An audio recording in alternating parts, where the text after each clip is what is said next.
2004 में सपा सरकार के दौरान बाहुबली विधायक मुख्तार अंसारी के पास से सेना की चोरी हुई LMG यानी कि लाइट मशीन गन बरामद हुई थी। इस मामले में पूर्व डिप्टी SP शैलेंद्र सिंह ने मुख्तार के खिलाफ कार्यवाही की थी। हालांकि तब डिप्टी SP पर ही केस दर्ज हुए थे और उन्हें सलाखों के पीछे जाना पड़ा था। लेकिन अब योगी सरकार में शैलेंद्र सिंह के खिलाफ दर्ज सभी मुकदमे वापस ले लिए गए हैं। ये आदेश CJM कोर्ट ने दिया है। खुद शैलेश सिंह ने कोर्ट के आदेश की कॉपी सोशल मीडिया पर शेयर कर ये जानकारी दी है। गौरतलब है कि इंडियन आर्मी के ही एक भगौड़े जवान ने सेना से लाइट मशीन गन चुराई थी और माफिया मुख्तार को बेच दी थी। जब ये मामला सामने आया तो यूपी स्पेशल टास्क फोर्स के तत्कालीन डिप्टी SP शैलेंद्र सिंह ने बाहुबली विधायक मुख्तार के खिलाफ पोटा यानी कि the prevention of terrorism act 2002 के तहत कार्यवाही की। लेकिन उस समय की सरकार यानी कि समाजवादी पार्टी सरकार ने शैलेंद्र सिंह पर दबाव बनाना शुरू किया। इस बात से गुस्साए शैलेंद्र सिंह ने डिप्टी SP के पद से इस्तीफा दे दिया। इसके बाद सपा सरकार ने शैलेंद्र पर कई केस लगा दिए। 2017 में जब योगी सरकार आई तो शैलेंद्र सिंह पर लगे सभी केस हटाने का निर्णय लिया गया। इस फैसले को कोर्ट की तरफ से भी मंजूरी मिल गई है।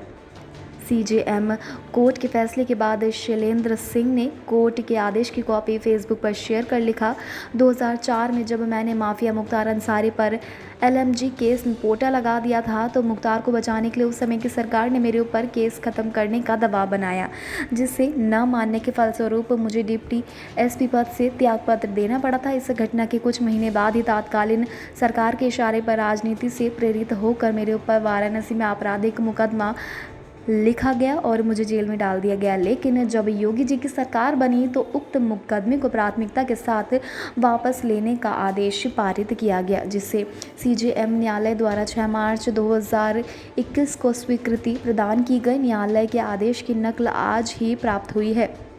मैं और मेरा परिवार योगी जी की इस सहृदयता का आजीवन ऋणी रहेगा। संघर्ष के दौरान मेरा साथ देने वाले सभी शुभेच्छुओं का हृदय से आभार व्यक्त करता हूं। जानकारी के मुताबिक शैलेंद्र सिंह ने जब इस्तीफा दे दिया था उसके कुछ महीने बाद वाराणसी के कैंट थाने में DM ऑफिस के 4th क्लास कर्मचारी ने उनके खिलाफ रिपोर्ट दर्ज कराई थी। तहरीर में कर्मचारी ने बताया था कि शैलेंद्र ने DM ऑफिस के रेस्ट रूम में तोड़फोड़ और हंगामा किया है। ऐसे में शैलेंद्र सिंह को गिरफ्तार कर जेल भेज दिया गया था। मुख्तार अंसारी को पंजाब की रोपड़ जेल से मोहाली कोर्ट में पेश किया गया। मुख्तार कोर्ट में व्हील चेयर पर आया और बताया कि वह ज़्यादातर बीमार रहता है। कोर्ट ने उसकी बात सुनकर वापस रोपड़ जेल भेज दिया है। पंजाब सरकार का भी कहना है कि वह पूरी तरह से फिट नहीं है, इसलिए कोर्ट उसे UP न जाने दे। इस मामले में अब अगली सुनवाई 12 अप्रैल को होगी। बता दें कि कुछ दिन पहले ही सुप्रीम कोर्ट ने पंजाब सरकार को आदेश दिया था कि बाहुबली विधायक मुख्तार अंसारी को UP सरकार को सौंप दिया जाए। सपा प्रवक्ता अनुराग भदौरिया ने इस मामले पर नाराजगी जताते हुए कहा है कि लगता है भारतीय जनता पार्टी अदालत का भी काम करने लगी है। जो नेता जो अधिकारी भारतीय जनता पार्टी की नीति का सपोर्ट करेंगे उनके ऊपर से आपराधिक मुकदमे हट जाएंगे और जो सरकार या BJP की नीति का विरोध करेंगे उन नेताओं पर आपराधिक मुकदमे लग जाएंगे। उन्होंने आगे कहा कि मैं पूछना चाहता हूँ कि यह कौन सा लोकतंत्र है, यह कौन सा संविधान है, क्या देश में लोकतंत्र बचा ही नहीं है। वहीं भाजपा प्रवक्ता मनीष शुक्ल ने अनुराग भदौरिया के बयान पर पलटवार करते हुए कहा है कि सपा की सरकार के समय जब कोई पुलिसकर्मी माफियाओं पर कार्यवाही करता था तो उसको इनाम देने की जगह दंडित किया जाता था। इस सरकार में ऐसा नहीं होगा। Subscribe to our YouTube channel and press the bell icon to get the latest updates.